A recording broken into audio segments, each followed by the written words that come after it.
चलिए प्यारे साथियों, शुरुआत करते हैं आज का टॉपिक। अभी क्लास तो मैंने शुरू कर दी थी, लेकिन किसी कारणवश क्लास आपकी बंद हो गई थी, 8 से 10 मिनट की क्लास। तो चलिए शुरुआत से एक बार ब्रीफ कर दे रहा हूँ, फिर आगे बढ़ जाएंगे। तो अभी हम लोग नवपाषाण काल को शुरू कर रहे थे, आपके सामने न्यूलिथिक पीरियड को शुरू कर रहे थे। इससे पहले हमने आपको 2 टॉपिक पढ़ा दिए हैं, पुरापाषाण काल और मध्यपाषाण काल, काफ़ी डिटेल में पढ़ा दिया है। अभी हम नवपाषाण काल के बारे में पढ़ रहे हैं। तो हमने आपको बता दिया कि शब्दों, जैसे आपको पता चल रहा है कि नव यानी नया, पाषाण यानी पत्थर। तो हमने बताया कि इस समय पर पत्थर के नए उपकरण बने जिन पर पॉलिश चढ़ाई जाती थी, और जिससे क्या होता था, जिससे उनकी चमक बनी रहती थी। जिससे उनकी क्या होती थी, तो जिससे उनकी चमक और धार क्या हो जाती थी, अधिक तेज हो जाती थी। इस समय के पत्थरों को लेके, पाषाण को लेके हमने कहा इस समय मानव स्थायी जीवन की ओर बढ़ा, क्योंकि कृषि तथा पशुपालन स्थायी रूप से होने लगा। इस समय पर क्या हुई, प्रक्रिया क्या होगी भैया, कंप्लीट हो गई। इसी समय पर क्या हो गया, इसी समय पर प्रोसेस कंप्लीट हुआ। इसी समय पर क्या हो गया, प्रोसेस कंप्लीट हो गया। किस समय पर आते आते, नवपाषाण काल में आते थे।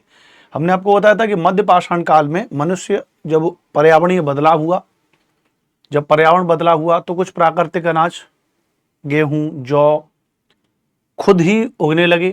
और जब प्राकृतिक अनाज उगने लगे तो अनाज पक करके तैयार हो रहा है, उसका बीज गिर रहा है, वापस से वही बीज अंकुरित हो रहा है। ये सब कई सालों तक, हजारों सालों तक मनुष्य देख रहा है ना, इस प्रोसेस को समझ रहा है। लंबे समय से लेकर धीरे धीरे व्यक्ति का विकास हो रहा है। तो उसके मन में वो जो बीज अंकुरित हो रहा है और वापस से बीज पक रहा है, उसको लेकर के उसके मन में समझ आ गई। और समझ आ गई तो फिर वो उस बीज को उठा करके स्टोर वगैरह करने लग गया, और उसी बीज से खुद से खेती करने लग गया एक जगह पर। तो इसकी शुरुआत तो मध्य पाषाण काल के आखिरी चरण में हो गई, लेकिन ये जो प्रोसेस जब से कंप्लीट हुआ है, उस समय को हम लोग नवपाषाण काल कहते हैं। तो नवपाषाण काल में क्या हो गया, कृषि और पशुपालन मनुष्य करने लग गया, स्थायी रूप से ये हो गया। या हम ये कह सकते हैं कि इस समय पर आते आते प्रोसेस क्या हो गया भैया, कंप्लीट हो गया। अब अगर इस समय पर प्रोसेस कंप्लीट हो गया और इसी समय पर क्या हो जाएगा, मनुष्य का स्थायी जीवन की ओर मनुष्य बढ़ेगा। ध्यान रखना, स्थायी जीवन का मतलब क्या है। आप देखे होंगे कि गांव में, जैसे हम आपको अपना एग्जांपल दें, हम शहर में रहते हैं, आपको पढ़ाते हैं शहर में। तो अगर मैं गांव में बड़े भैया को बोलूं या पापा जी को बोलूं कि आ जाइए शहर में घूमने आ जाइए, तो वो कहते हैं कि टाइम नहीं है। बड़े भैया कहते हैं कि अरे यार बेटा टाइम ही नहीं है। क्यों, कारण क्या है, बड़े भैया गांव में खेती बाड़ी सब करते हैं। तो गांव का आदमी क्या है, कभी धान की पौध लगनी है, कभी धान में पानी लगना है, कभी आलू में दवाई लगनी है, आलू की पौध आनी है, गेहूं पक्का बीज आना है, गेहूं बोना है, गेहूं में पानी लगना है, गेहूं कटना है, फिर बाजरा होना है। वो बेचारा अपना पूरा साल भर कहीं ना कहीं खेती बाड़ी में इन्वॉल्व रहता है। जब खेती बाड़ी में इन्वॉल्व रहता है तो कहीं जाने का टाइम ही नहीं मिल पाता। तो सेम ऐसे ही जब मनुष्य ने खेती और पशुपालन करना स्टार्ट कर दिया तो स्थायी जीवन जीने लग गया। और जब स्थायी जीवन जीने लग गया तो मनुष्य एक जगह रहेगा। और मनुष्य जब एक जगह रहेगा तो यही सवाल आपके लोक सेवा आयोग ने भी पूछ लिया है कि मानव की प्रथम स्थायी बस्ती, फर्स्ट परमानेंट जो सेटलमेंट का एविडेंस है, वो कहां से प्राप्त हुई है। तो वहीं से तो प्राप्त होगी जहां से मनुष्य ने सबसे पहले खेतीबाड़ी करना स्टार्ट कर दिया। खेतीबाड़ी कहां से करना स्टार्ट किया उसने, सबसे पहले 7 से 8,000 साल पहले मेहरगढ़ से, बलूचिस्तान से, सुलेमान और किरथर की पहाड़ियों में। तो वहीं पर मनुष्य पहला स्थायी जीवन जी गया। अभी हम आगे पढ़ाएंगे आपको, राइट। यानी हम ये कह सकते हैं कि पहले मनुष्य जो है, मध्य पाषाण काल में मनुष्य क्या करता था, हंटिंग कर रहा था, फूड गैदरिंग कर रहा था, हंटिंग फूड गैदरिंग कर रहा था। अब वहां से मनुष्य फूड प्रोडक्शन पे आ गया, यानी मनुष्य आखिर तक खाद्य संग्राहक से खाद्य उत्पादक बन गया। यहां पर मनुष्य नवपाषाण काल में आते आते, और मनुष्य के द्वारा उगाएगी जो पहली फसल थी, कौन सी थी भैया, गेहूं यानी वीट, और जौ यानी बार्ले। तो मनुष्य के द्वारा जो पहली उगाएगी फसल क्या थी, वो जौ थी। ध्यान रखना। अब इसके पीछे भी एक रीजन है। अगर आप, हम सनातन धर्म में हैं, तो सनातन धर्म में अगर आप देखोगे तो जो भी पूजा सामग्रियां होती हैं, पूजा होते हैं, हवन वगैरह होते हैं, यज्ञ हवन वगैरह आचार्य करते हैं, तो उनमें अगर आप देखोगे तो जौ की बड़ी मान्यता है। जौ की बड़ी मान्यता है, ध्यान रखना। वहां अक्सर करके आप देखोगे तो पंडित जी अगर कभी पूजा पाठ में, हवन में अनाज वगैरह लिखते हैं, 9 प्रकार के अनाज, जिसमें 4-5 प्रकार की दालें और इत्यादि चीजें, तिल वगैरह, जौ वगैरह लिखते हैं। आप देखोगे उसमें गेहूं वगैरह नहीं लिखते हैं। क्यों, क्योंकि गेहूं बाद की चीज है। पहले जो फसल कंसिडर की जा रही है वो जौ है। इसके पीछे की बड़ी कहानियां हैं, है ना। तो जो अगर इस समय पर चलन में है तो उसके पीछे के बड़े कारण है, तो वही कारण जौ हो जाएगा। तो मनुष्य के द्वारा उगाएगी पहली फसल क्या है, तो मनुष्य के द्वारा उगाएगी पहली फसल जो है जौ है। लेकिन आखिरकार ये सब हो कहां पर रहा है, ये सब हो कहां पर रहा है, तो अगला पॉइंट अगर हम लिखेंगे, ध्यान रखना, तो अगला पॉइंट अगर हम यहाँ पे लिखेंगे तो हमने आपसे कहा भैया कि ये जो खेती बाड़ी की शुरुआत हो रही है, तो अगर हम लिखें तो कृषि की शुरुआत सर्वप्रथम, कृषि की शुरुआत सर्वप्रथम 8000 साल पहले, कहीं 7000 लिखा होता है, कहीं 8000 लिखा होता है, तो वो कोई बड़ा दिक्कत नहीं है। 8000 साल पहले, आप चाहो तो इसको 7000 भी लिख सकते हो, है ना। कई जगह किताबों में 7 और 8000 साल पहले लिखा होता है, तो वो कोई बड़ा हिसाब किताब नहीं है। 7 से 8000 साल पहले, ठीक है। तो 7000 साल पहले कृषि की शुरुआत सर्वप्रथम 7000 साल पहले मेहरगढ़ में हुई। मेहरगढ़ में हुई, कहां पर हुई? मेहरगढ़ में हुई। तो मेहरगढ़ में सबसे पहले खेतीबाड़ी की शुरुआत हुई है। और अगर मेहरगढ़ में सबसे पहले खेतीबाड़ी की शुरुआत हुई है, तो ये जो मेहरगढ़ है, यह है कहां पर? तो मेहरगढ़, ध्यान रखना, बलूचिस्तान है। बलूचिस्तान है, पाकिस्तान का हिस्सा है, जहां आए दिन थोड़ा सा विद्रोह वाली बात होती रहती है। वो अपने आप को स्वतंत्र करने की डिमांड मांग करते हैं पाकिस्तान से। तो मेहरगढ़ जो है बलूचिस्तान पाकिस्तान में है। यहीं पर 7 से 8000 साल पहले जो है मनुष्य ने कृषि की शुरुआत की। और कृषि की शुरुआत की याद रखना मेरे प्यारे साथियों, तो यहाँ पे मेहरगढ़ में सुलेमान और किरथर की पहाड़ियों में, सुलेमान और किरथर की पहाड़ियां, तो सुलेमान और किरथर की पहाड़ियों में, कहां पर भैया? तो सुलेमान और किरथर की पहाड़ियों में ये व्यवस्था शुरू हुई, याद रखना, मेहरगढ़ की व्यवस्था। अब सुलेमान और किरथर की पहाड़ियों में तो ये शुरू हुआ, याद रखना, बहुत ध्यान से समझना। यहीं पर मनुष्य ने, इसी मेहरगढ़ वाले क्षेत्र में ही मनुष्य ने क्या किया भैया? कृषि की शुरुआत कर ली। यहीं पर अन्न उगाया जा रहा है, ध्यान रखना भैया। तो अन्न का जो प्रॉपर तरीके से जो प्रोडक्शन का मामला है, मनुष्य खुद कर रहा है अन्न का प्रोडक्शन, वो यहाँ पे नवपाषाण काल में आते आते किया। तो नवपाषाण काल में आते आते मनुष्य ने यहाँ पे प्रोडक्शन की व्यवस्था की है, ध्यान रखना। तो इसी में आप एक इंपॉर्टेंट पॉइंट्स यहाँ पर लिख सकते हो, एक इंपॉर्टेंट पॉइंट्स आप यहीं पे लिख लो कि याद रखना, एक हमारे इतिहास में एक नाम आता है, जिनका नाम है, आपको पता होगा भैया, कि उन्होंने कह दिया कि भाई ये जो मेहरगढ़ है, यहां पे जो अन्न का प्रोडक्शन हो रहा है वो नए तरीके से हुआ, मतलब प्रॉपर तरीके से होने लगा। तो उन्होंने कहा कि ये जो नवपाषाण काल का समय है, इसको अन्न क्रांति की उपमा दे दी, कि यहां पे अब क्या हुए भैया? तो यहां पे अन्न की क्रांति हुई है, या इसको क्या कह दिया उन्होंने?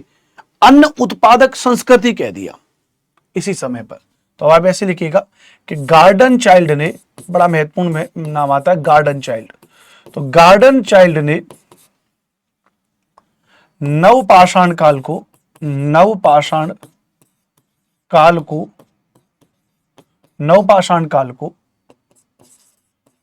अन्न क्रांति या अन्न उत्पादक संस्कृति कहा है। तो ये सवाल अलग अलग लोक सेवाओं की परीक्षाओं में भी बन सकता है कि भाई गार्डन चाइल्ड ने नवपाषाण काल को क्या कह दिया? अन्न क्रांति कह दिया। फूड रिवॉल्यूशन इस समय पर हुआ, क्या हुआ? Food revolution. तो फूड रिवॉल्यूशनर इसका हुआ, तो अन्न क्रांति कह दिया।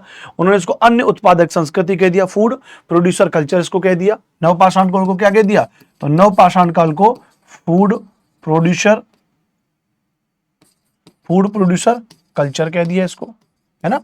अन्न उत्पादक क्रांति कह दिया, ध्यान रखना भी, ठीक है, अच्छी बात है। आगे चलेंगे तो ये नाम जरूर ध्यान रखना कि नवपाषाण काल को किसने अन्न क्रांति की उपमा दी है, अन्न क्रांति की संज्ञा दी है, या अन्न उत्पादक संस्कृति की संज्ञा दी है, तो वो किसके द्वारा दी गई, ध्यान रखना, तो वो गार्डन चाइल्ड के द्वारा दी गई है, ठीक है। वो किसके द्वारा दी गई है? तो वो गार्डन चाइल्ड के द्वारा दी गई है, याद रखना भी, ठीक है। चलिए, बार बार स्पेलिंग गलत लिख रहा हूं, CER प्रोड्यूसर, ठीक है। चलो, सिंपल सी बात है, अच्छी बात है। अब जब ये बात है, ध्यान रखना, तो अब इसी में एक पॉइंट और यहीं पर आ जाता है, ध्यान रखना, कि सबसे पहले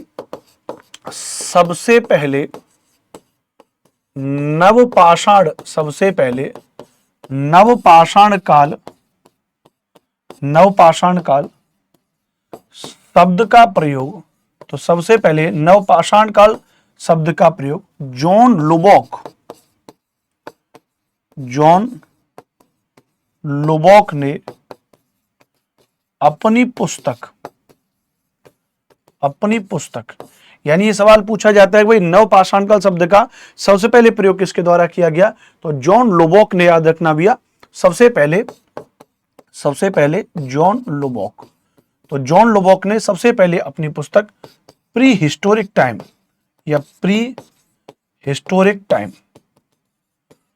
तो अपनी पुस्तक प्री हिस्टोरिक टाइम में किया।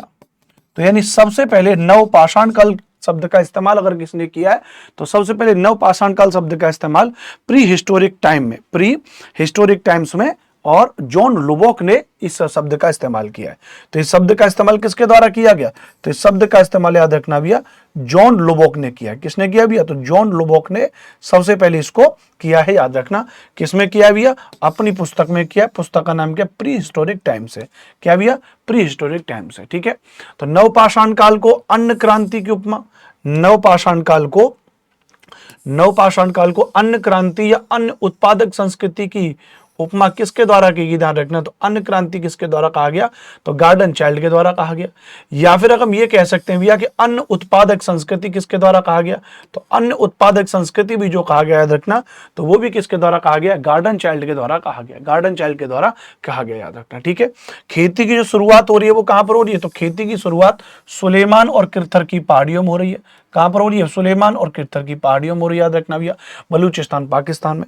ठीक है भैया, कोई दिक्कत यहां तक, ये बात समझ में आ गई। ठीक है, जॉन लुबॉक ने सबसे पहले काम किया।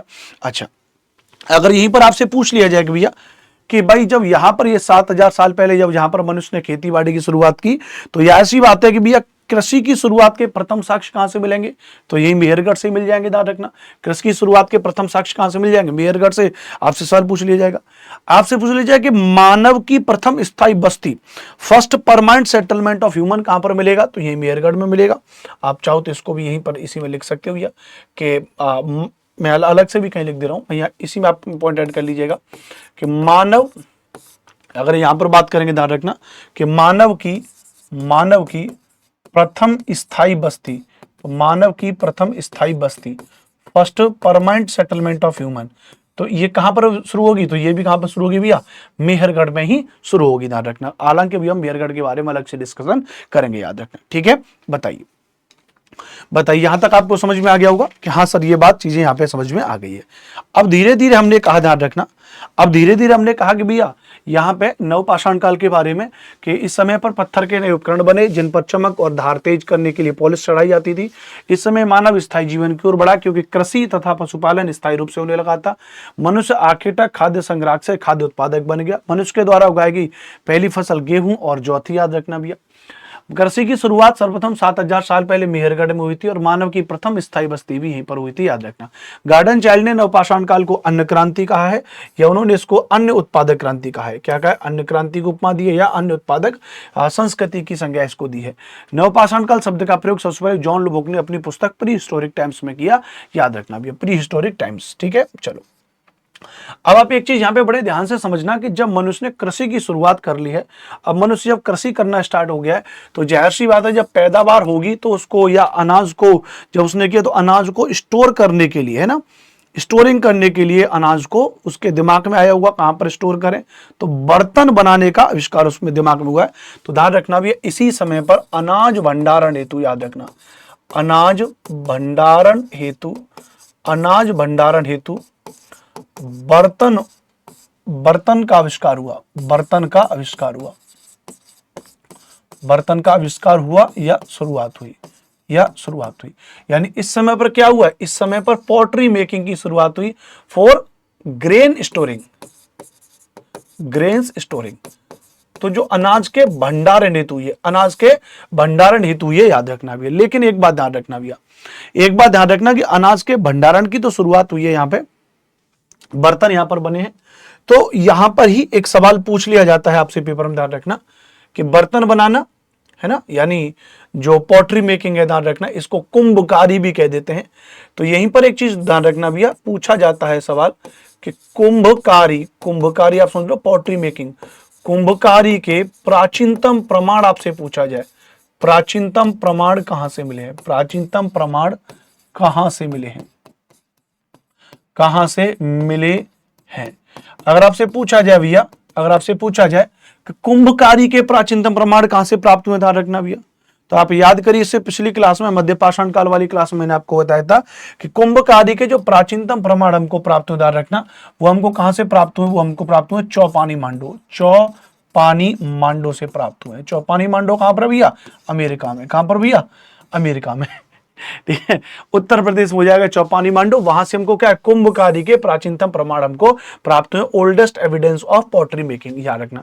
लेकिन याद रखना, ये जो कुंभकारी के प्राचीनतम प्रमाण हमको चौपानी मांडो से प्राप्त हुए हैं, यहां पे जितने भी ये पॉटरी मेकिंग हो रही है, ध्यान रखना, यहां पर POTTERY पॉटरी मेकिंग, तो यहां पर ये जो पॉटरी मेकिंग हो रही, ध्यान रखना, ये हाथ से निर्मित बर्तन है, हाथ से निर्मित बर्तन है, हाथ से निर्मित बर्तन है, ध्यान रखना। बड़ा महत्वपूर्ण पॉइंट आपको बता रहा हूं कि यहां से जो कुंभकारी के प्राचीनतम प्रमाण है, यहां से जो बर्तन मिले हैं वो हाथ से निर्मित बर्तन है, ध्यान रखना। क्या हो जाएंगे भैया? हाथ से निर्मित बर्तन हो जाएंगे, ध्यान रखना। क्यों हम ऐसा क्यों कह रहे हैं, ध्यान रखना? क्योंकि यहां पे जो बर्तन मिला है वो भौड़ी आकृति के प्राप्त हुए हैं। इतिहास की भाषा में भौड़ी आकृति का मतलब क्या? टेढ़े मेढ़े हैं, अलग सीक्वेंस के हैं, ध्यान रखना भैया। कोई भी बर्तन ऐसे प्राप्त हुआ है, कोई भी मटकी टाइप की ऐसे करके, मान ले कोई बर्तन टाइप का बना हुआ है जिसमें यहाँ पर ये मुख है तरीके, तो इसमें अनाज ग्रोनिंग करेंगे, तो ये भी क्या भैया? ये भी एक बर्तन है, ध्यान रखना, है ना। तो ये भौड़ी आकृति के बर्तन जो प्राप्त हुए, इसका मतलब किसी ने हाथ से इस तरीके से बना दिया, है ना, याद रखना। अब जैसे हम ये मशीन से, जैसे ये गिलास है, मैं पानी पी रहा हूँ इस गिलास में, तो ये एक फिक्स शेप का है, तो ये मशीन के द्वारा निर्मित गिलास है, ये आदमी ने नहीं बनाया। आदमी आप देखोगे जो कुम्हार हाथ से बना देते हैं वो अलग ही होता है, एक कुम्हार अपने चाक पर बनाता है, वो भी एक फिक्स शेप में आ जाता है। लेकिन आजकल तो मशीन से बन रहे हैं, तो मशीन से भी बिल्कुल एग्जैक्ट शेप में बनते हैं।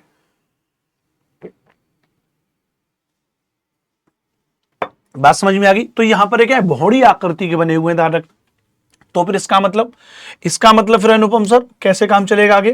तो अब आगे ऐसे काम चलेगा कि भाई कुंभकारी के प्राचीनतम प्रमाण तो यहां पर मिलेंगे, लेकिन अगर आपसे पूछ ले कि कुम्हार की चाक से निर्मित, कुम्हार की चाक से निर्मित बर्तन के प्राचीनतम प्रमाण, तो ये भी यहां पे नोट करिएगा, ध्यान रखना कि कुम्हार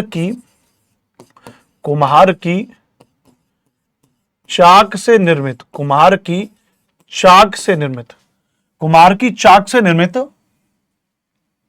बर्तन के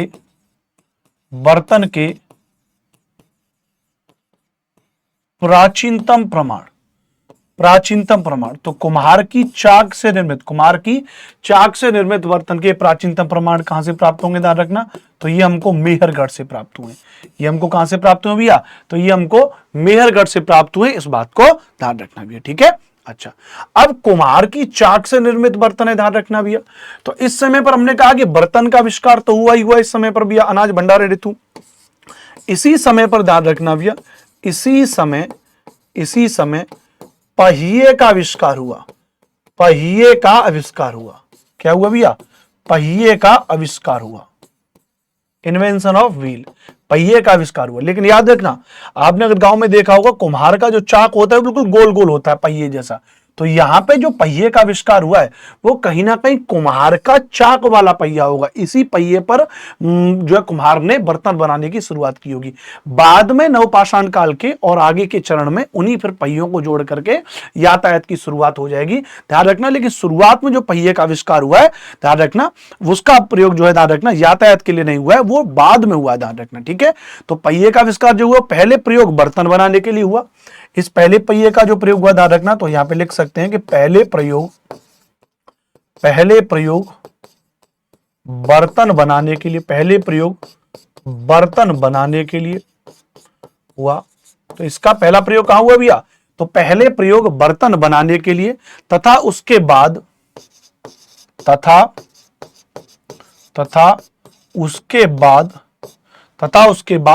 यातायात के लिए इसका हुआ, तथा उसके बाद यातायात के लिए हुआ, यातायात के लिए हुआ, याद रखना, ठीक है भैया, किसके लिए हुआ, तथा इसके बाद इसका उपयोग जो है यातायात के लिए हुआ, इस बात को याद रखना। तो ये कहानी यहां पर शुरू हो रही है, याद रखना, ठीक है, अच्छी बात।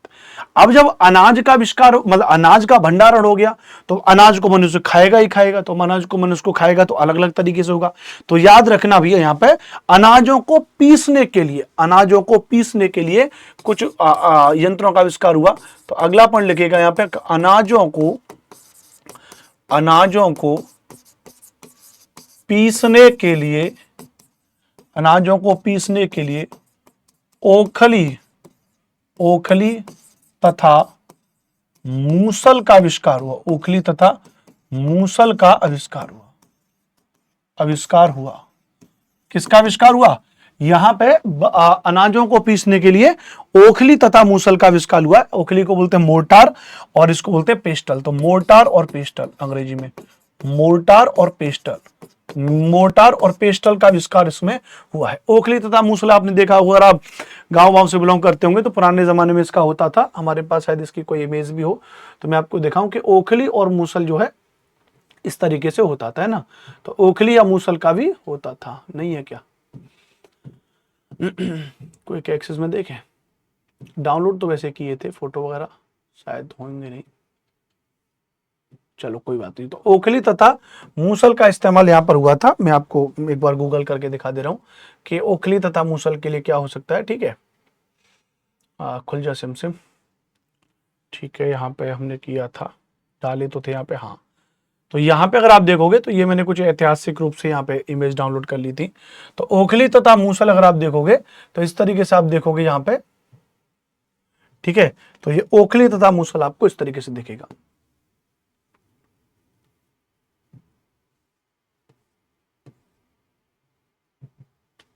ठीक है, तो आपने जरूर देखा होगा अपने घर वर के आसपास या घर में कभी ना कभी आपने देखे होंगे। तो इस तरीके से गांव में भी होते थे। हमारे यहाँ तो अभी तक, मतलब आज से अगर 2-4 साल पहले तक, मतलब 2-4 साल तो नहीं, लेकिन हाँ आज से 8-10 साल पहले तक इसका इस्तेमाल होता था, चाकी का इस्तेमाल होता था। इसके पीछे आप देख रहे हो चाकी है। ओखली क्या है, ये जो नीचे का गड्ढा टाइप का ये ओखली है, और ये क्या है, ऊपर से हम जो कूट रहे हैं इसको, यहाँ बीच में हत्थे को पकड़ के कूटा जाता था, तो वो मूसल होता था। ओखली तथा मूसल का आविष्कार इसी समय पर हुआ, जिसका प्रयोग आज आप आज के समय पर भी इसका उपयोग देख सकते हो, ध्यान रखना, ठीक है। चलिए, अच्छी बात है।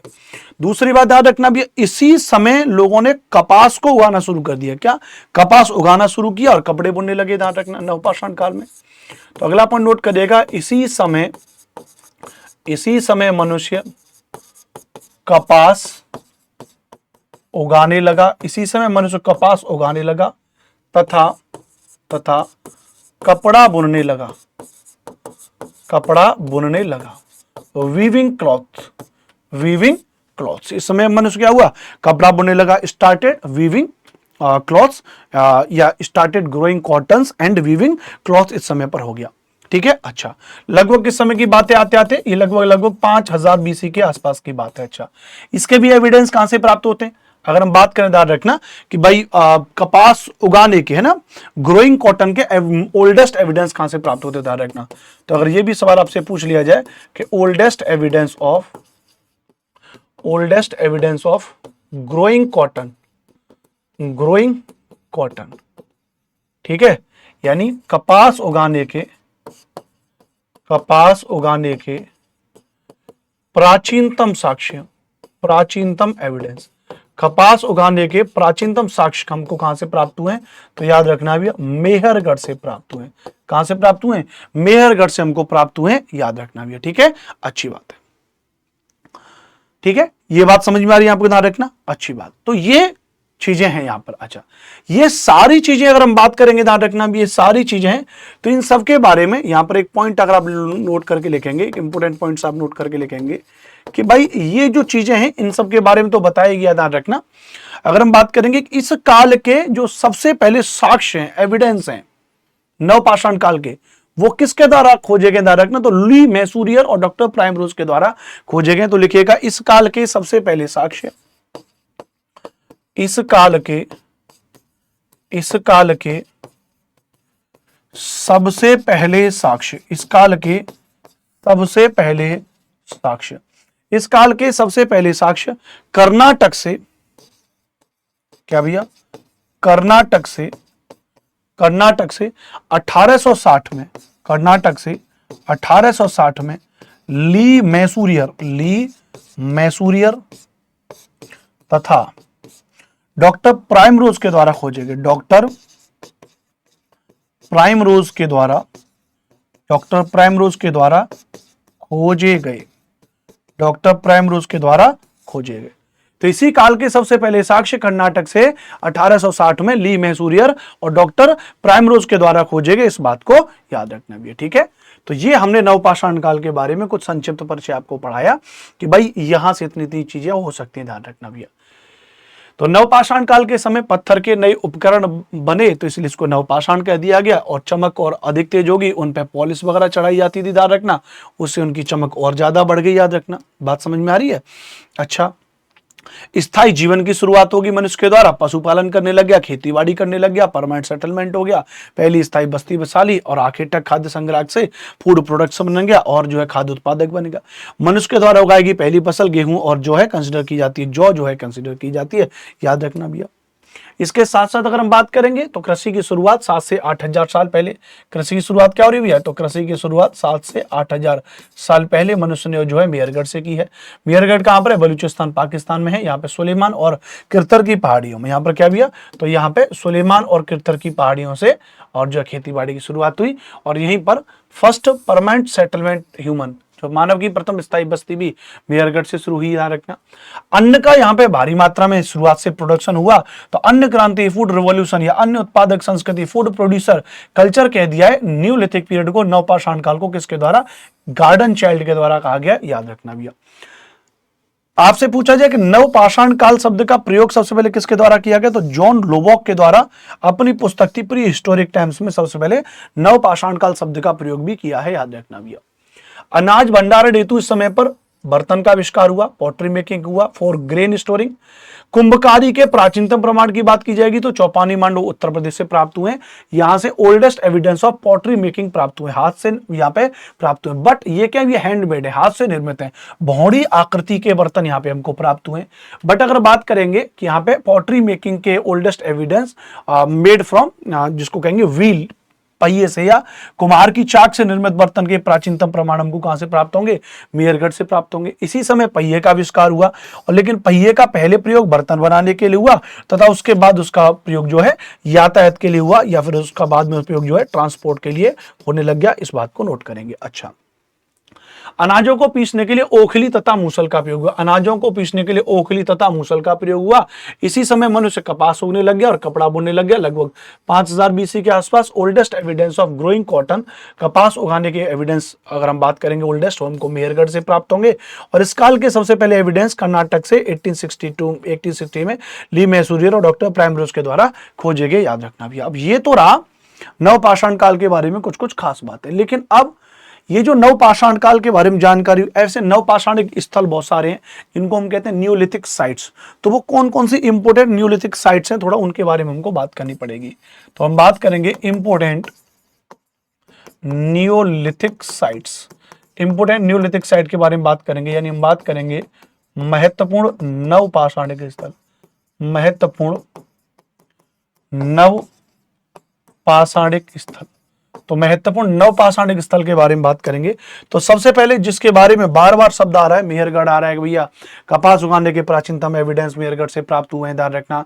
अगर हम बात करें कि मानव की प्रथम स्थायी फैक्ट्री, स्थायी सेटलमेंट जो है, ध्यान रखना, वो भी हमको कहाँ से प्राप्त हुआ है?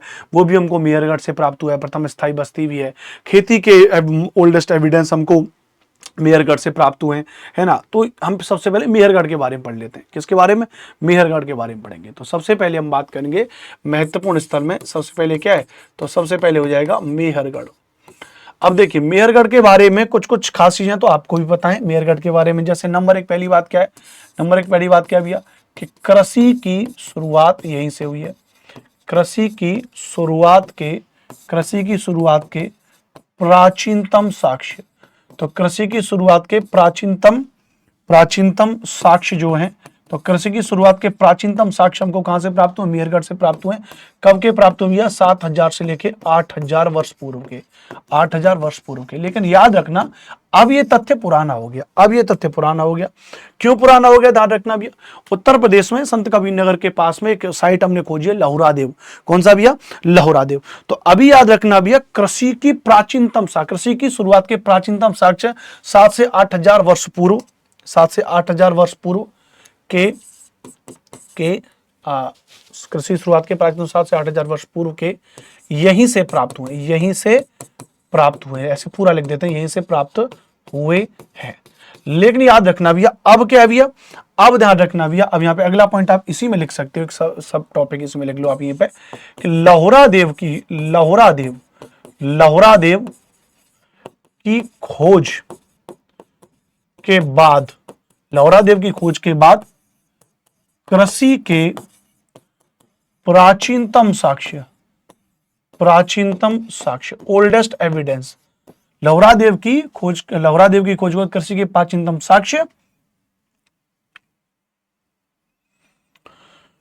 साक्ष्य ऐसे लिख दो, लहुरादेव से है। लहुरादेव की खोज के बाद कृषि के प्राचीनतम साक्ष्य लहुरादेव से मिले हैं, लहुरादेव से मिले हैं। जो लहुरादेव से प्राप्त हुए वो धान के एविडेंस प्राप्त हुए 6000 बीसी के आसपास के प्राप्त हुए। लेकिन अब इसमें भी इतिहासकारों का एक मत है। क्या इतिहासकारों का मत है? कि भाई जो लहुरादेव से जो धान मिला है, ध्यान रखना, वो एक प्रकार से जंगली धान के तौर पे प्राप्त हुआ है। जंगली धान मतलब जो जंगलों में ऑटोमेटिक उगने वाला हुआ था। कुछ लोगों का ऐसा कहना है, कुछ लोगों का कहना है कि नहीं जी, कृषि की शुरुआत हुई। तो अगर दोनों ऑप्शन में आ जाए भैया, लहुरादेव भी ऑप्शन में आ जाए और आ जाए भैया मेहरगढ़ भी ऑप्शन में आ जाए, तब फिर आपको टिक मानना होगा लहुरादेव। लेकिन वो ऑप्शन को पढ़ना पड़ेगा। कृषि की शुरुआत के प्राचीनतम साक्ष्य कहां से प्राप्त हुए? ऑप्शन दे रखा है, तो मेहरगढ़ और लहुरादेव दोनों दे रखा है, तो क्वेश्चन की ट्विस्ट जरूर होगी, ध्यान रखना। लहुरादेव की खोज के बाद चीजें अलग होगी, ध्यान रखना, ठीक है।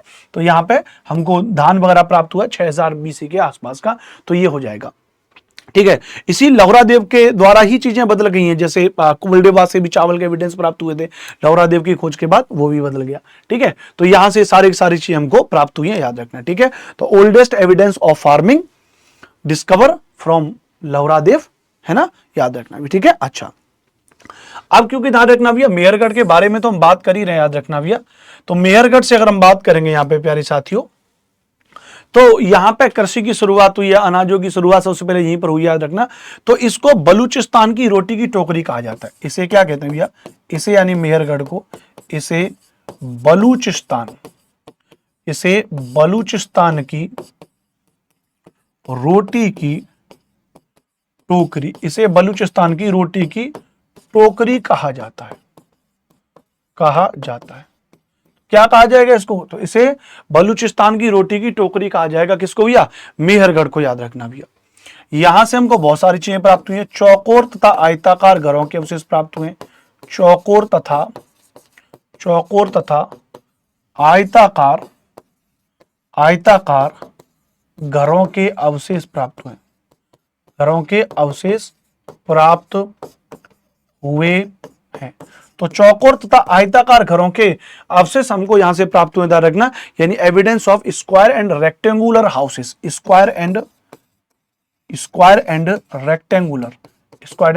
रेक्टेंगुलर, और जो ध्यान रखना भैया घरों के अवशेष हमको प्राप्त हुए, ध्यान रखना, ठीक है, रेक्टेंगुलर, ठीक है भैया, यहां से हमको प्राप्त हुए। अच्छा, अब इनमें कहते हैं कि कुछ घरों में जो है कि भैया भंडारण का काम भी होता था इन घरों में। अब इतना हर चीज कैसे लिखूं मैं?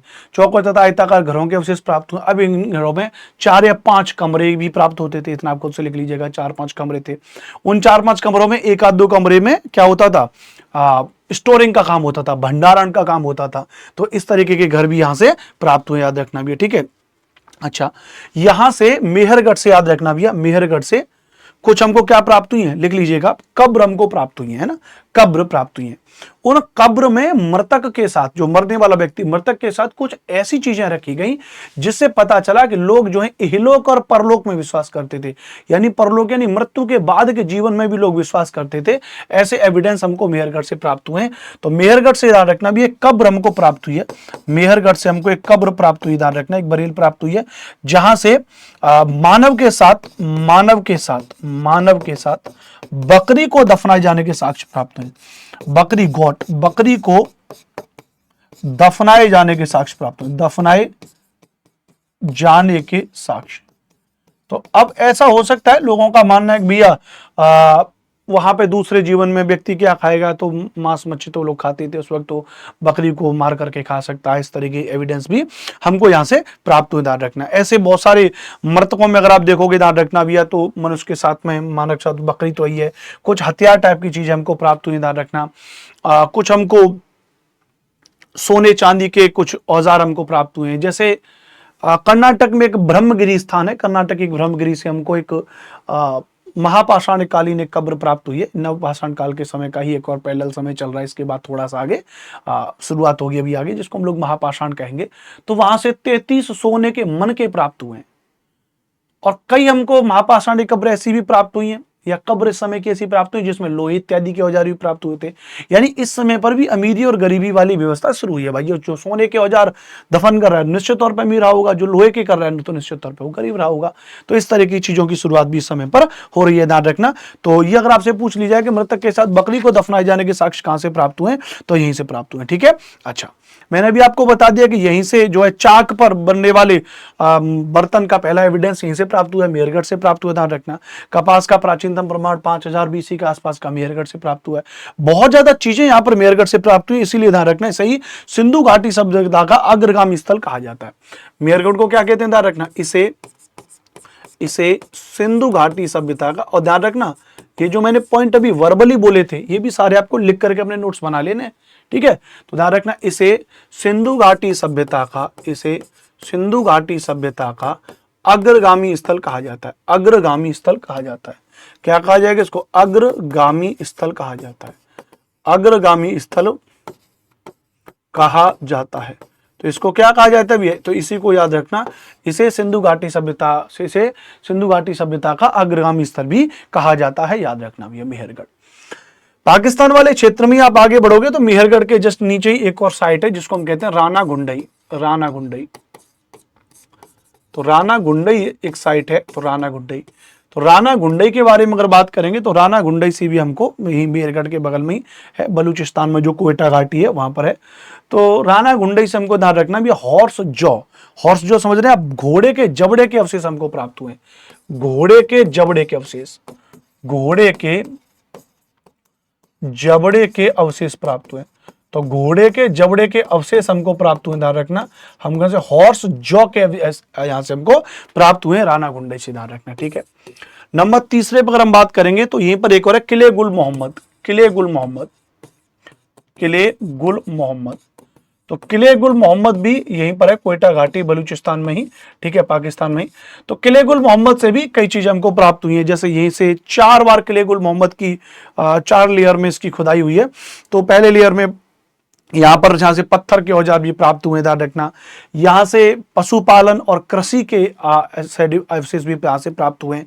यहां से प्राचीन मिट्टी के बर्तन भी प्राप्त हुए हैं। यहां से वास्तुकला और आवास इत्यादि की चीजें भी प्राप्त हुई हैं। तो आप चाहो तो ये 4 पॉइंट यहां पे लिख सकते हो आप कि किले गुल मोहम्मद से भी ध्यान रखना। नंबर 1 पत्थर के औजार हमको प्राप्त हुए।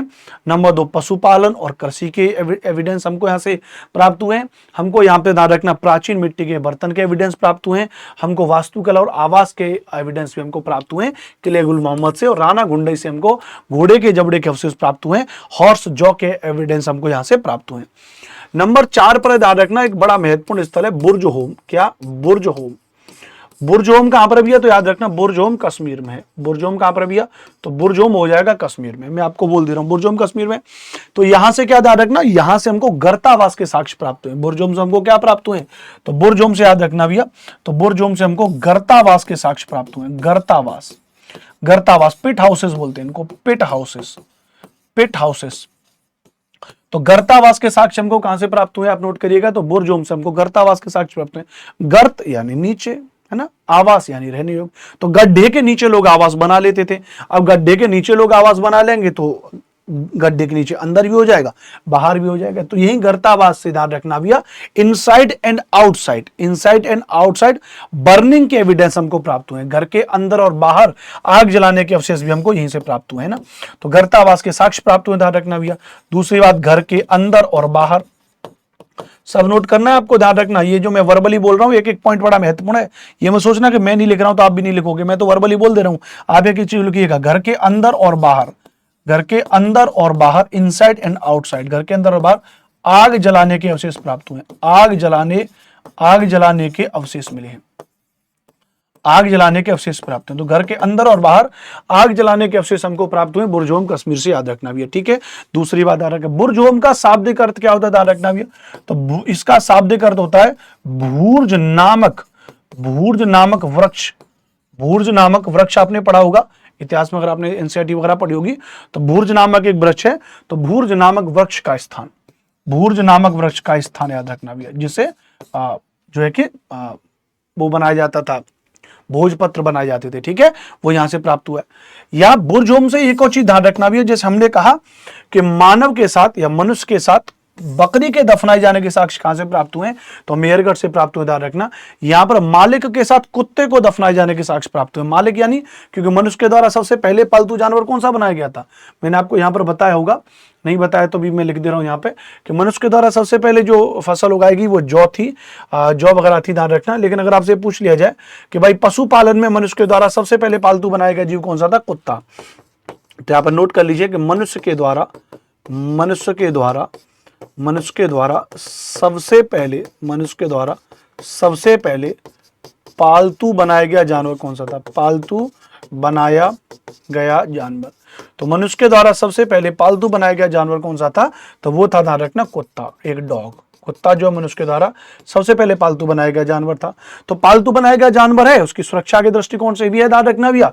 तो यहां लिख दीजिएगा, ध्यान रखना भैया, कि मालिक के साथ, क्योंकि मालिक हो गया, आदमी हो गया, तो मालिक के साथ कुत्ते को दफनाए जाने के, मालिक के साथ कुत्ते को दफनाए जाने के साक्ष्य। तो मालिक के साथ कुत्ते को दफनाए जाने के साक्ष्य कहां से प्राप्त हुए, तो मालिक के साथ कुत्ते को दफनाए जाने के जो साक्ष्य हमको प्राप्त हुए वो हमको बुर्जोम से प्राप्त हुए। बड़ा इंपॉर्टेंट पॉइंट्स है, इसको आप जरूर नोट कर लीजिएगा, इसको आप जरूर नोट कर लीजिएगा, ठीक है, अच्छी बात है, ध्यान रखना, ठीक है।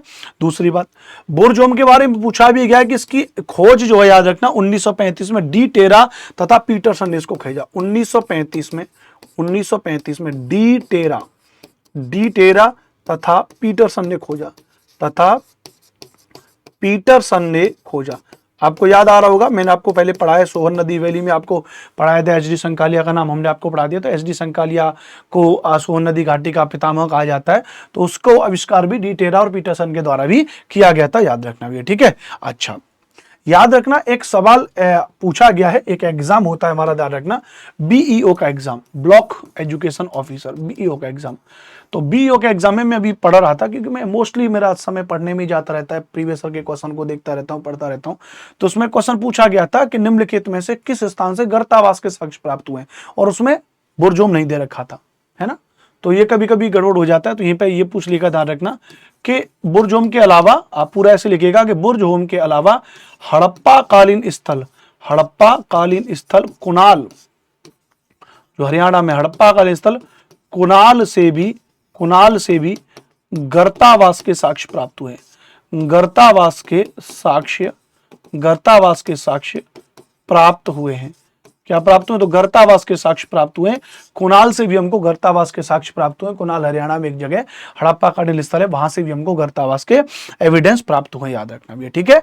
अच्छा, इसके अलावा कभी ऑप्शन में गर्तावास भी आ जाए, ध्यान रखना, यही कश्मीर में एक जगह, ये बुर्जोम के अलावा एक और जगह गुफ कराल। तो अगर गर्तावास यही पूछ लिया जाए तो गर्तावास के साक्ष्य बुर्जोम से ही प्राप्त हुए, और गर्तावास के साक्ष्य जो हैं और गुफ कराल से भी माने जाते हैं, ध्यान रखना भैया। तो ये डिपेंड करता है ऑप्शन के ऊपर, आप कंफ्यूज मत होइएगा। अगर ऑप्शन में दिख रहा है कि निम्नलिखित में से गर्तावास के एविडेंस कहां से प्राप्त हुए हैं, और गुफ कराल दे रखा है, बुरजोम दे रखा है, और ऑप्शन में एक और दो दोनों दे रखे हैं, तब आपको एक और दो दोनों करना पड़ेगा। लेकिन अगर कोई एक ऑप्शन चुनने के लिए बोल रहा है तो एक ऑप्शन आपको बुरजोम चुनना पड़ेगा फिर। और हड़प, इसके अलावा हड़प कहां से गर्तावास के साक्ष्य प्राप्त हुए, तो वो कुणाल हरियाणा से भी प्राप्त हुए, इस बात को भी ध्यान रखना। ठीक है, चलो नंबर 4 के बाद अब हम नंबर 5 पढ़ेंगे, ध्यान रखना भैया। तो बुरजोम के बाद हमने आपको पढ़ा दिया। अब बुरजोम के बाद जो अगला है हमारा वो है गुफ कराल हो जाएगा। गुफ कराल, गुफ कराल। तो गुफ कराल कहां पर भी है भैया, तो गुफ कराल भी कहां हो जाएगा भैया, जम्मू कश्मीर हो जाएगा। गुफ कराल कहां हो जाएगा, जम्मू कश्मीर हो जाएगा, ध्यान रखना भैया। ध्यान रखना गुफ कराल का सामान्य अर्थ होता है, ध्यान रखना, पोटर्स केव, कुम्हार की गुफा। इसका शाब्दिक अर्थ होता है, आप लिखिएगा, इसका शाब्दिक अर्थ होता है कुम्हार की गुफा। कुम्हार की गुफा पूरा इसलिए नहीं लिख रहा हूं, आज हाथ मेरा दुख गया है, बहुत सारी क्लास ले लेके थक गया हूं। तो कुम्हार की गुफा इसको हम कहते हैं, पोटर्स केव इसको कहते हैं, ध्यान रखना भैया। याद रखना, महत्वपूर्ण बात क्या ध्यान रखना, गुफ कराल से यहां से हमको बर्तन के एविडेंस प्राप्त हुए, ध्यान रखना भैया। बर्तन के साक्ष्य हमको प्राप्त हुए, बर्तन के साक्ष्य, एविडेंस ऑफ पॉटरी, बर्तन के साक्ष्य हमको प्राप्त हुए।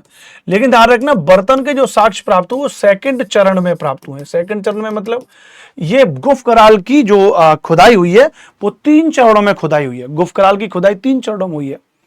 पहले चरण में यहां से कोई बर्तन के एविडेंस नहीं प्राप्त हुए थे, और उसी को लेकर के एक सवाल भी पूछा गया है, याद रखना भी, लोक सेवा आयोग ने पूछा है कि पूछा गया था, ध्यान रखना, कि मृत पात्र रहित नवपाषाणिक स्थल कौन सा है। मृत पात्र रहित, मृत पात्र रहित नवपाषाणिक, नवपाषाणिक स्थल। तो मृत पात्र रहित नवपाषाणिक स्थल आपसे पूछा जाएगा। मृत यानी मिट्टी, पात्र यानी जो बर्तन है, उनके रहित नवपाषाणिक स्थल कौन सा है, एकेडमिक इनको कहा जाता है। तो ध्यान रखना वो गुफ कराल को कहा जाता है। तो मृत पात्र रहित नवपाषाणिक स्थल किसको कहा जाएगा, गुफ कराल को कहा जाएगा, क्योंकि पहले चरण में यहां से कोई मिट्टी का बर्तन नहीं प्राप्त हुआ था, इसलिए इसको मृत पात्र रहित नवपाषाणिक स्थल कह दिया गया था। लेकिन बाद में दूसरे चरण में खुदाई हुई तो यहां से बर्तन के एविडेंस प्राप्त हुए, और ये वाला सवाल ही आपके पेपर में पूछा गया। बीईओ का एग्जाम हुआ था 2016 में, उसमें सवाल पूछा गया। ठीक है, चलो अच्छी बात, आगे बात याद रख लीजिएगा, महत्वपूर्ण बात है, मतलब मैं ओवरऑल आपको चीजें को लेकर के चल रहा हूं। गुफ कराल से दूसरी बात करेंगे, ध्यान रखना आपसे, हड्डी की बनी सुई, बोन नीडल्स एंड हसुआ के साक्ष्य प्राप्त हुए। हड्डी की बनी सुई के एविडेंस यहां से प्राप्त हुए। हड्डी की बनी सुई, हड्डी की बनी सुई तथा हसुआ, हसुआ वो काटने फाटने की चीज होती है, हसुआ के साक्ष्य यहां से प्राप्त हुए। तो हड्डी की बनी सुई और हसुआ के एविडेंस हमको कहां से प्राप्त हुए, तो ये सारे एविडेंस हमको गुफ कराल से प्राप्त हुए हैं, इस बात को आप याद रख लीजिएगा। ठीक है, चलिए गुफ कराल के बाद नंबर 6 पर हम चलेंगे, तो कोलडेवा पर आ जाएंगे। किस पर आ जाएंगे भैया, तो कोलडेवा। कोलडेवा, कोलडेवा कहां पर भी है, तो कोलडेवा उत्तर प्रदेश में है, प्रयागराज के नजदीक का स्थान है, ध्यान रखना। तो आप लिख लीजिएगा कोलडेवा कहां पर है, यूपी के प्रयागराज में स्थित है। कहां पर हो जाएगा, यूपी के प्रयागराज में स्थित हो जाएगा, ध्यान रखना। 1964 में बीबी मिश्रा के द्वारा इसको खोजा गया। 1964 में बीबी मिश्रा, बीबी मिश्रा के द्वारा इसको खोजा गया। बीबी मिश्रा के द्वारा, बीबी मिश्रा के द्वारा खोजा गया। अब आप कहोगे सर सभी के बता दो किस किसको किस किसने खोजा, तो बहुत हेक्टिक हो जाएगा। जो ज्यादातर अलग अलग परीक्षाओं में मान लेते हैं, टीजीटी के अलावा बाकी की अगर किसी दूसरी परीक्षा में भी लोक सेवा आयोग में अगर कोई स्थान पूछ लिया है तो उसको हम यहाँ करा दे रहे हैं, सारे तो नहीं पूछे जाते, इसलिए। तो कोलडेवा पूछा गया है, कोलडेवा हमने आपको बता दिया। कोलडेवा से पहले मैंने आपको बता दिया कि भैया बुरजोम पूछा गया डिटेरा पीटरसन के द्वारा, तो वो हमने आपको बता दी। तो बीबी मिश्रा के द्वारा खोजा गया। याद रखना यहां से क्या भैया, चावल के प्राचीनतम साक्ष्य हमको प्राप्त हुए थे कोलडेवा उत्तर प्रदेश से। कब तक, जब तक लौहरा देव की खोज नहीं हुई थी। तो लौहरा देव की खोज से पहले आप यहां पे लिख सकते हो, आप लिख सकते हो लौहरा देव, लौहरा देव की, लौहरा देव की खोज से पहले, तो लौहरा देव की खोज से पहले चावल के, चावल के प्राचीनतम साक्ष्य, चावल के प्राचीनतम साक्ष्य। तो लौहरा देव की खोज से, लौहरा देव की खोज से पहले चावल के प्राचीनतम साक्ष्य कहां से प्राप्त हुए, ध्यान रखना, तो कोलडेवा से प्राप्त हुए थे। लेकिन अब क्या हो गया, लौहरा देव की खोज होगी, ध्यान रखना। ठीक है, चलो नंबर 7 पर चलेंगे, महागढ़ा। महागढ़ा, तो ये महागढ़ा भी जगह कहां पर है, उत्तर प्रदेश में, यही प्रयागराज के पास में। ये भी कहां लिख लीजिएगा, कहां पर है, उत्तर प्रदेश में प्रयागराज के पास। यहां से मिट्टी पर मवेशियों के खुरों के निशान प्राप्त हुए, हूफ मार्किंग प्राप्त हुए, ध्यान रखना। तो मिट्टी पर, मिट्टी पर, मिट्टी पर मवेशियों के, मिट्टी पर मवेशियों के खुरों के निशान प्राप्त हुए हैं, खुरों के निशान मिले हैं, खुरों के निशान प्राप्त हुए हैं, खुरों के निशान प्राप्त हुए हैं। तो यहां पे याद रखना भैया, तो मिट्टी पर मवेशियों के खुरों के निशान भी यहां पर प्राप्त हुए, याद रखना। हूफ मार्किंग ऑफ कैटल्स हमको प्राप्त हुए, याद रखना भैया। यहां से याद रखना महागढ़ा से भी हमको चावल के अवशेष प्राप्त हुए हैं, चावल के अवशेष यहां से भी प्राप्त हुए, चावल के अवशेष।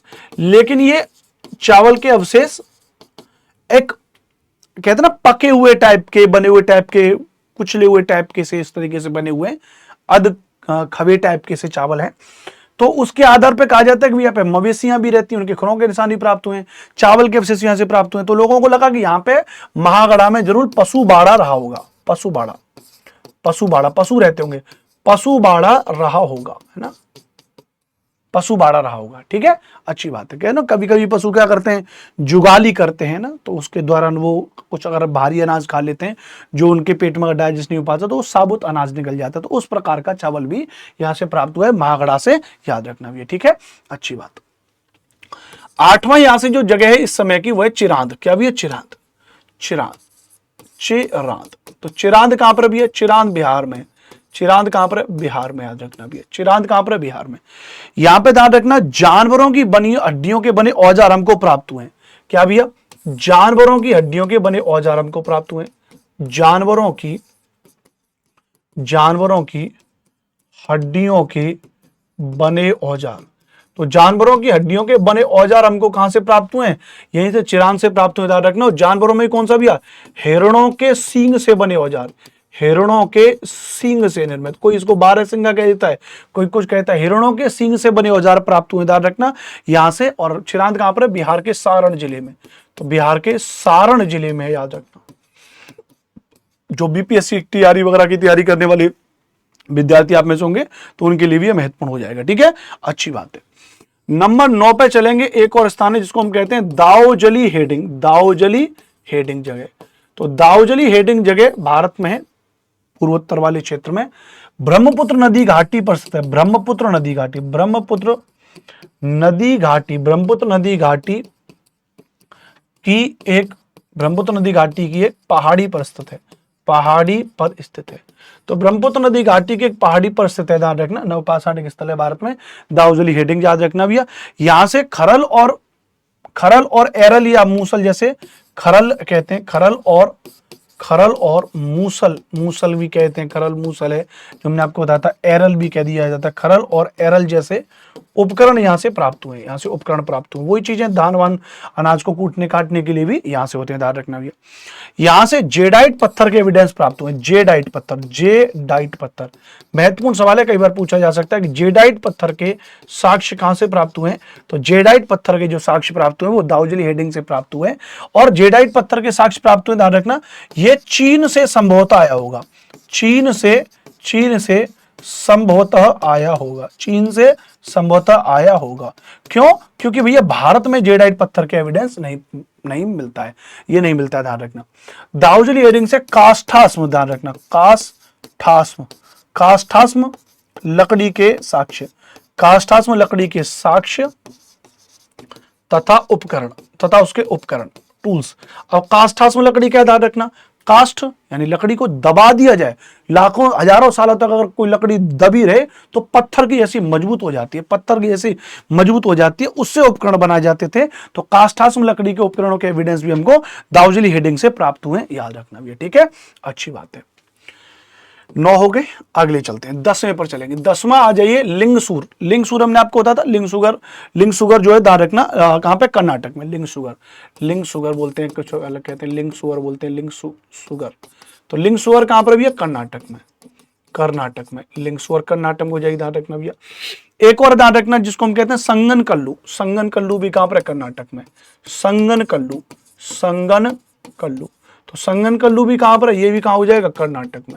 संगन कल्लू कहां हो जाएगा, कर्नाटक में हो जाएगा। तो लिंगसुगर जो ध्यान रखना, वहां से नवपाषाणिक स्थल प्राप्त हुए, नवपाषाणिक हथियार, नोट कर लीजिएगा। यहां से लिंगसुगर से क्या प्राप्त हुआ है, नवपाषाण कालीन हथियार प्राप्त हुए, न्यूलिथिक टाइम पीरियड के यहां से प्राप्त हुए, ध्यान रखना। संगन कल्लू से क्या प्राप्त हुए, एस माउंड प्राप्त हुए, एस माउंड जानते हो ना, एस माउंट यानी राख के बड़े बड़े टीले संगनकल्लू से प्राप्त हुए। ये सवाल कई बार पेपर में पूछा भी गया कि राख के बड़े बड़े टीले कहां से प्राप्त हुए? संगनकल्लू से प्राप्त हुए, ध्यान रखना भैया। उसके बाद 12वें नंबर पे एक और साइड है जिसको हल्लूर कहते हैं। क्या? हल्लूर कहते हैं, ध्यान रखना भैया। एक और 13वें साइड पे लिख लो जिसको हम कहते हैं पय्यमपल्ली। पय्यम कैसे लिखेंगे भाई? पय्यमपल्ली, हाँ, पय्यमपल्ली, पय्यमपल्ली। तो हल्लूर और पय्यमपल्ली ये दोनों कहां पर हो जाएंगे? ये दोनों आंध्र प्रदेश में हो जाएंगे। हल्लूर और पय्यमपल्ली हो जाएंगे। यहां से ज्वार और बाजरा की खेती के एविडेंस प्राप्त होते हैं, यानी evidence of sorghum and millets. ज्वार और बाजरा की खेती के एविडेंस यहां से प्राप्त हुए हैं। ज्वार और बाजरा की खेती के, ज्वार और बाजरा, सोरगम और मिलेट्स, ज्वार और बाजरा की खेती के एविडेंस हमको यहां से प्राप्त हुए, याद रखना भैया। अच्छा, एक नोट करके यहां पे लिख लीजिएगा कि जब हम दक्षिण भारत में आई गए, ध्यान रखना, तो जहां उत्तर भारत में जो सबसे पहले फसल उगाई गई थी वो जौ थी, ध्यान रखना। तो यहां दक्षिण भारत में बात करेंगे, दक्षिण भारत में उगाई गई सबसे पहली फसल कौन सी थी? क्या आप में से मुझे कोई बता सकता है? तो नोट कर लीजिएगा कि दक्षिण भारत में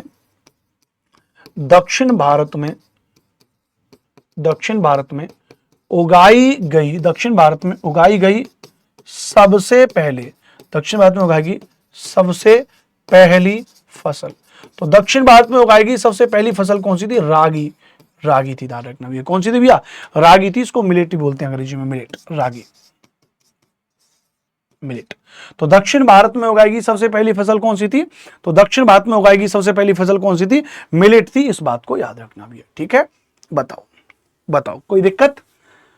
अच्छी बात। ये हमने आपको पूरी चीजें हमने आपको पढ़ा दी, हमने आपको पूरा नवपाषाण काल पढ़ा दिया बहुत बढ़िया तरीके से। आज राइटिंग वाइटिंग बढ़िया मैंने नहीं लिखा है तो उसको माइंड नहीं करना है, बढ़िया तरीके से मैंने आपको पढ़ाया। इससे पहले मैं आपको मध्यपाषाण काल पढ़ा चुका हूं, इससे पहले मैं आपको प्रापाषाण काल पढ़ा चुका हूं, यानी पूरा प्रापाषाण काल खत्म हुआ।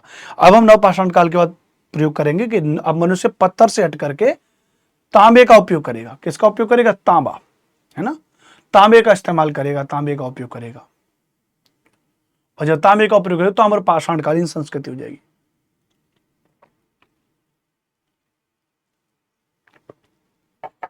क्या हो जाएगी? ताम्र पाषाणकालीन संस्कृति हो जाएगी, राइट। लेकिन ध्यान रखना एक बड़ा महत्वपूर्ण अब चीज आपको समझिए, बहुत अच्छी चीज आपको बता रहा हूं। पूरा पाषाण काल आपने पढ़ लिया, पूरा पाषाण काल आपने पढ़ लिया, ध्यान रखना। अब जितना भी ये पाषाण काल हुआ, उस पाषाण काल के दौरान मानव और उसके पूर्वजों के विकास को समझने के लिए थोड़ा ध्यान से समझना।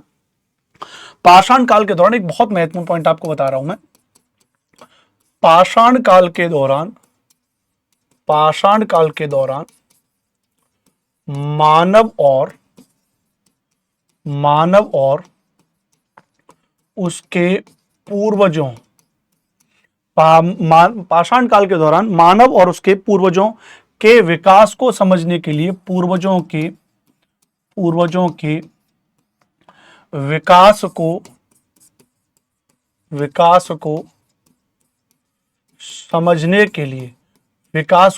समझने के लिए पत्थर के औजारों का जो निर्माण हुआ, ध्यान रखना भैया, उनकी तकनीक को 3 अलग अलग संस्कृतियों में बांटा गया है। पाषाण काल के दौरान मानव और उसके पूर्वजों के विकास को समझने के लिए पत्थर बनाने की तकनीक को 3 मुख्य संस्कृतियों में बांटा गया है। 3 मुख्य संस्कृतियों में बांटा गया है, 3 मुख्य संस्कृतियों में बांटा गया। यानी पूरे पाषाण काल में आपने देखा जगह जगह छोटी छोटी संस्कृतियों के नाम आपने देखे, हमने आपको पढ़ाए भी, लेकिन ओवरऑल पाषाण काल को हम बात करेंगे तो ओवरऑल पाषाण काल को ध्यान रखना 3 मुख्य संस्कृतियों में बांटा गया, 3 मुख्य संस्कृतियों में बांटा गया है। अब कौन कौन सी वो 3 मुख्य संस्कृतियां? क्यों हमने इस बात को कह रहे हैं ध्यान रखना? क्योंकि भाई मानव और उसके पूर्वजों के विकास को समझना है तो उसके लिए पत्थर बनाने की तकनीक को तो समझना ही पड़ेगा ना, क्योंकि पाषाण काल के बारे में हमको सोर्स क्या है, हमारे जानकारी का हमारे पास स्रोत क्या है? पत्थर के उपकरण ही तो हैं। तो पूरे ओवरऑल है ना, वर्ल्ड लेवल के लेकर के पाषाण काल को लेकर, क्योंकि मनुष्य की उत्पत्ति तो अफ्रीका में हुई थी, वहीं से तो चला था मनुष्य। तो ओवरऑल इसको 3 संस्कृतियों में बांटा गया है। कौन कौन सी 3 संस्कृतियां? थोड़ा सा उनके बारे में पढ़ेंगे। पहली संस्कृति होती है, इसको बोलते हैं ओल्डोवोन परंपरा या संस्कृति। ओल्डोवोन परंपरा, इसी को हम कहते हैं ओल्डोवोन कल्चर्स भी बोल देते हैं, रखना इंग्लिश में बोलेंगे ओल्डोवोन कल्चर। ओल्डोवन पर कल्चर, ठीक है, ओल्डोवन परंपरा। दूसरी जो परंपरा हो जाएगी, ध्यान रखना भी है, इसको मैंने आपको थोड़ा पढ़ाया भी था कि भारत में इसके एविडेंस जो है भीमबेटका वगैरह के आसपास प्राप्त हुए। एस्लुएन संस्कृति, हैंडेक्स हस्त कुठार जो मैं आपको पढ़ा रहा था वो इसी संस्कृति का है। तो अचुलियन परंपरा, अचुलियन परंपरा, अचुलियन परंपरा, इसी को इंग्लिश में एस्लुएन लिखते हैं, ACHE यूलियन, यूलियन कल्चर, और कल्चर कहते हैं। तो इसी के आधार पे इसको हिंदी में इसको एसुलियन भी लिख देते हैं। क्या लिखते हैं? एसुलियन, एसुलियन ऐसे भी लिख देते हैं। तो एसुलियन परंपरा भी इसको लिख देते हैं। दो तो ये हो गए। तीसरे के बारे में बात करेंगे। तीसरी जो परंपरा हो जाएगी मोस्टेरियन परंपरा, मोस्टेरियन परंपरा, मोस्टेरियन परंपरा, मोस्टेरियन परंपरा। और ये जो मोस्टेरियन परंपरा है इसको इंग्लिश में मोस्टेरियन बोलेंगे, मोस्टेरियन परंपरा, MOUS, मोस्टेरियन कल्चर। तो हमने पूरे वर्ल्ड लेवल पर पाषाण काल को, मनुष्य को, ओवरऑल मनुष्यों का डेवलपमेंट कैसे हुआ, ओवरऑल पूर्वजों का कैसे हुआ, कैसे अफ्रीका से मनुष्य चला, क्या क्या थी, उन सब के आधार पे इन तीन व्यवस्था में बांटा गया, ओल्डोवन परंपरा, अचुलियन परंपरा और मोस्टेरियन परंपरा। तो कभी आपसे पेपर में पूछ लिया जाए कि ओल्डोवन, अचुलियन और मोस्टेरियन ये क्या है, तो ये तीन स्तर हैं, तीन कल्चर हैं, पाषाण के, पत्थर के तीन कल्चर हैं। डेवलपमेंट के आधार पे इनको हमने डिवाइड किया कि इसके आधार पे मनुष्य के उपकरणों को समझने के लिए इनके बारे में थोड़ा थोड़ा सा पढ़ना पड़ेगा ताकि पेपर में कभी सवाल बने तो आप इसको उड़ा दें। ठीक है, जैसे ओल्डोवन परंपरा के बारे में अगर हम बात करेंगे तो मानव इतिहास की सबसे प्राचीन पाषाण परंपरा है, याद रखना भैया। तो मानव इतिहास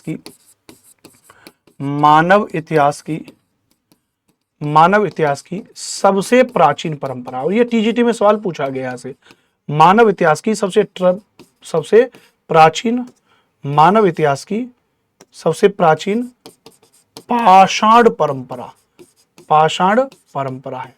पाषाण परंपरा मतलब पाषाण बनाने की सबसे प्राचीन परंपरा है। समय ओल्डोवन परंपरा का 26 लाख से लेकर 17 लाख साल पहले से, 26 लाख से 17 लाख वर्ष पूर्व, 17 लाख वर्ष पूर्व। तो आप समझ गए होंगे, ध्यान रखना भी है, बहुत पुराना समय चला गया, पुरा पाषाण काल का भी समय चला गया, पुरा पाषाण काल का भी सबसे नीचे का समय चला गया, निम्न पुरा पाषाण काल। तो ओल्डोवन परंपरा का जो समय वो किसका है भैया, वो निम्न पुरा पाषाण काल का है, लोअर पैलियोलिथिक पीरियड, पुरा पाषाण काल। तो निम्न पुरा पाषाण काल का है ये ओल्डोवन परंपरा, ध्यान रखना भैया। इस समय अपने कहा, ध्यान रखना भैया, इसका नाम जो हमने ओल्डोवन परंपरा रखा है वो तंजानिया के ओल्डुवाई गॉर्ज घाटी के नाम पे, ध्यान रखना। नामकरण जो इसका हुआ है, वो नामकरण जो हुआ है वो नामकरण हुआ है तंजानिया, आपने सुना होगा तंजानिया कहां पर है, अफ्रीका महाद्वीप में। तो तंजानिया के ओल्डुवाई गॉर्ज, ओल्डुवाई गॉर्ज घाटी के नाम पर, ओल्डुवाई गॉर्ज घाटी के नाम पर, जहां से इसके प्रथम साक्ष्य प्राप्त हो, जहां से इसके प्रथम साक्ष्य प्राप्त हो, जहां से इसके प्रथम साक्ष्य हमको प्राप्त हुए, ओल्डुवाई गॉर्ज घाटी के नाम पे, ध्यान रखना भी, ठीक है, याद रखना, अच्छी बात है।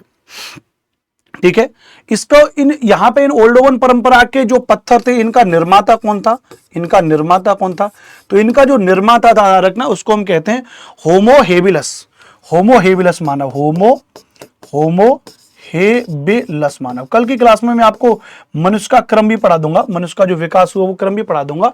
तो होमो हेबिलस है, और याद रखना पत्थर के औजार बनाने वाला पहला मानव अगर कोई था तो यही था, होमो हेबिलस ही था, ध्यान रखना भैया।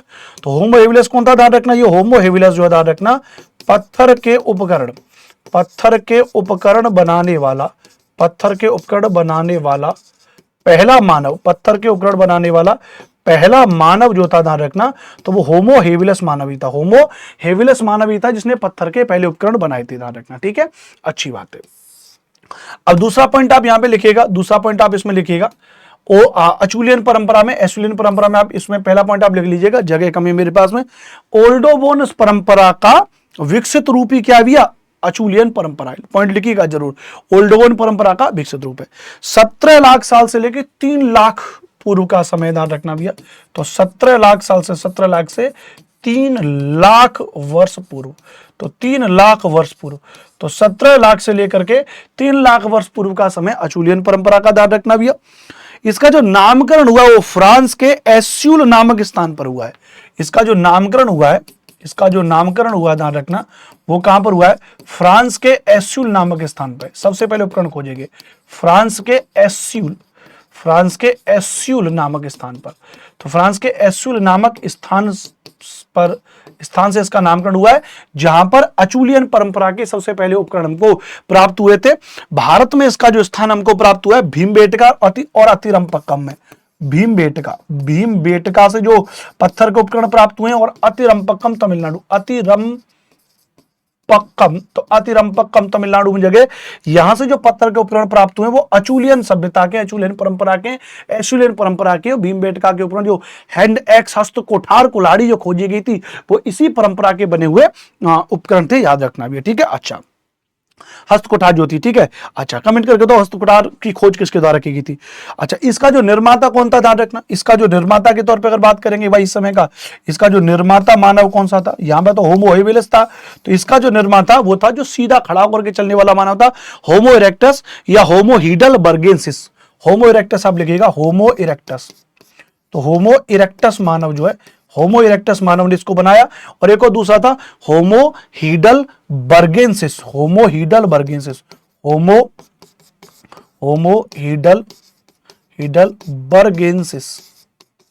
तो होमो हीडलबर्गेंसिस जो है निर्माता था, याद रखना भैया। अच्छा, इसके अलावा अगर हम बात करेंगे, अगर हम बात करेंगे ध्यान रखना, मोस्टेरियन परंपरा तो आपको पता है इसका भी अपडेट वर्जन है, अभी तक का है ना, 40,000 साल तक का, 3 लाख से लेके, लिख लीजिएगा 3 लाख से लेके 40,000 साल तक का जो पूर्व तक का जो समय, वो मोस्टेरियन परंपरा का ध्यान रखना। फ्रांस के डेडोन क्षेत्र में स्थित, फ्रांस नामकरण हुआ है इसका, नामकरण कहां से हो गया? तो फ्रांस के डेडोन क्षेत्र। तो फ्रांस के डेडोन क्षेत्र में, फ्रांस का एक क्षेत्र है डेडोन क्षेत्र, तो फ्रांस के डेडोन क्षेत्र में स्थित ले मॉस्टियर नामक रॉक शेल्टर। फ्रांस के डेडोन क्षेत्र में स्थित ले मॉस्टेरियर नामक रॉक शेल्टर था, है ना, आश्रय था। वहां से मोस्टेरियन परंपरा के सबसे पहले पत्थर के उपकरण प्राप्त हुए थे, जो भारत में कई जगह से प्राप्त हुए, ध्यान रखना। इसका निर्माता कौन था? निएंडरथल मानव था। इसका निर्माता कौन था? तो अगर इसके निर्माता के बारे में पूछा जाएगा तो निएंडरथल मानव था। ठीक है भैया, टीजीटी लेवल के एग्जाम की तैयारी ऐसी नहीं होती है, बहुत ज्यादा डिटेल में पढ़ना पड़ता है, तब जाकर के चीजें क्लियर होती हैं। ऐसा नहीं है कि बस चीजों में ऊपर से पढ़ लिया, ऐसा नहीं होता है, बहुत ज्यादा डिटेल में पढ़ना पड़ता है, याद रखना भैया। तो ये हमने आपको पाषाण उपकरण उन सब की चीजों के बारे में भी बता दिया। ठीक है, अच्छा, ये हमने आपको चीजें मैंने आपको पढ़ा दी, ध्यान रखना भी है। ठीक है, अच्छा, अब जैसे बड़े लेवल पर बात की गई है, जैसे हमने आपको सारी साइट्स हमने आपको बता दी जो भारत में प्राप्त हुई हैं। अब ऐसा थोड़ी ना कि नवपाषाणिक स्थल की साइट्स जो है भारत से बाहर नहीं प्राप्त हुई हैं। जैसे एक चताल ह्यूक है, तुर्की में है, वहां से भी हमको नवपाषाणिक स्थल की साइट्स प्राप्त हुई है। तो मोस्टली मैंने आपको पढ़ा दिया, सारी बुक्स का निचोड़, सब कुछ चीजें मैं आपको यहाँ पे पढ़ाता चल रहा हूँ। बस आप इसको अच्छे से पढ़ लीजिए, याद कर लीजिए, समझ लीजिए, हाथ से लिख करके नोट्स बना लीजिए। कोई सा एग्जाम में बैठ जाना, मैं दावे के साथ कहता हूं, टीजीटी एग्जाम में बैठ जाना, बीपीएससी टीआरई वाले एग्जाम में बैठ जाना, यूपी टीजीटी के एग्जाम बैठ जाना, बीईओ का एग्जाम आएगा उसमें बैठ जाना, आरओ के एग्जाम में बैठ जाना, किसी भी एग्जाम में बैठ जाना। यहां पे अगर आपका एलटी ग्रेड वाले एग्जाम में बैठ जाना, अगर सिंगल सवाल बाहर निकल जाए तब आप आके कहना कि अनुपम सर ये चीज है। पढ़ाई इतना डिटेल में दे रहे हैं कि कुछ बचेगा ही नहीं आपके लिए, और ज्यादा भी नहीं पढ़ा दे रहे हैं, ऐसा भी नहीं कि बहुत ज्यादा पढ़ा दे रहे हैं, सब जरूरत वर्ग आपको पढ़ा रहे हैं। ठीक है भैया, चलिए, तो खूब भैया मस्त रहिए, खूब भैया पढ़िए भैया। और आप सभी लोग विद्यार्थी पेड कोर्स में इस क्लास को देख ही रहे हो, थोड़ा सा आप अपने विद्यार्थी यूट्यूब वाले विद्यार्थियों को बताइए कि टीजीटी के लिए कोर्स चल रहा है, टीजीटी सोशल स्टडीज एसएसटी के लिए यह कोर्स है, केवल 999 रुपये का हमारा ये कोर्स है। तो आप, हमारा ये मोबाइल नंबर है 55238500। इस नंबर पे क्या करें भैया, कॉल कर लें और हमारे कोर्सेज को उनसे ज्वाइन करवाइए। उनको बोलिए भैया कोर्स को ज्वाइन कर लें और अच्छे तरीके से पढ़ाई करें, क्योंकि कम से कम 5-6 महीने लगातार इसी तरीके से तैयारी चलेगी और अच्छे तरीके से तैयारी चलती रहेगी। तो भाई जो भी टीजीटी एसएसटी का कोर्स ज्वाइन करना चाह रहे हैं, अभी उत्तर प्रदेश में भारी मात्रा में वैकेंसीज आ रही हैं, तो वो इस कोर्सेज को ज्वाइन कर लें 8755238500 और प्रॉपर तरीके से ज्वाइन कर लें। ठीक है भैया, चलो नमस्ते नमस्कार, मुलाकात करेंगे फिर किसी दिन। खूब पढ़िए, मस्त रहिए, हमारी तरफ से आपके लिए ढेरों सारी शुभकामनाएं। इसी तरीके से आगे बढ़ते रहेंगे, मिलते रहेंगे। और ज्योग्राफी आपको पढ़ी होंगे, जो पेड कोर्स वाले बच्चे हैं, ज्योग्राफी में थिंकर्स वाला टॉपिक चल रहा है, भौगोलिक विचारक वाला टॉपिक चल रहा है थिंकर्स में, उनको आप पढ़ लीजिएगा। थेल्स हमने पढ़ा दिया था, एनेक्सिमेंडर हमने पढ़ा दिया था, और सबसे पहले होमर को हमने पढ़ा दिया था।